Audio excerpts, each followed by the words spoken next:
এবার উপহার ফেরত চাইল ফ্রান্স। আমেরিকাকে উপহার দেওয়া স্ট্যাচু অফ লিবার্টি ফিরিয়ে দেওয়ার দাবি জানালেন ফরাসি রাজনীতিবিদ রাফায়েল গ্লাক্সম্যান। ফ্রান্সের উপহারের মূল্য দেয় না ট্রাম্প সরকার, তাই স্ট্যাচু অফ লিবার্টি ফিরিয়ে নেওয়া উচিত ফ্রান্সের, দাবি রাফায়েলের।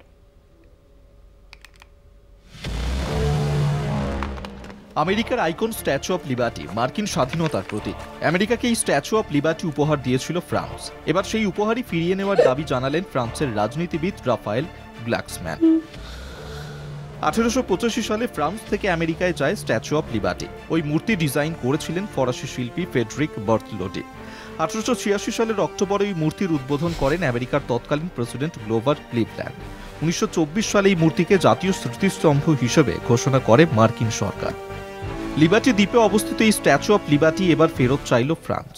বাম মনস্ক রাজনীতিবিদ রাফায়েল গ্লাক্সম্যানের দাবি, যে কারণে ফ্রান্স আমেরিকাকে ওই মূর্তি উপহার হিসেবে দিয়েছিল, এখন সেই মূল্যবোধের মর্যাদা দেয়নি ডোনাল্ড ট্রাম্পের সরকার।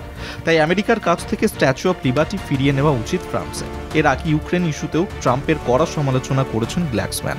যুদ্ধনীতি নিয়ে বারবার নীতি বদল, আমেরিকার বিভিন্ন প্রতিষ্ঠানে বরাদ্দ কমানো নিয়েও ট্রাম্পকে কটাক্ষ করতে ছাড়েননি ফ্রান্সের এই রাজনীতিবিদ। এই আবহে আমেরিকার কাছে স্ট্যাচু অফ লিবার্টি ফিরিয়ে দেওয়ার দাবি গ্লাক্সম্যানের। ফ্রান্সের এই দাবির কি প্রতিক্রিয়া দেয় আমেরিকা? নজর সেদিকে। কলকাতা টিভি।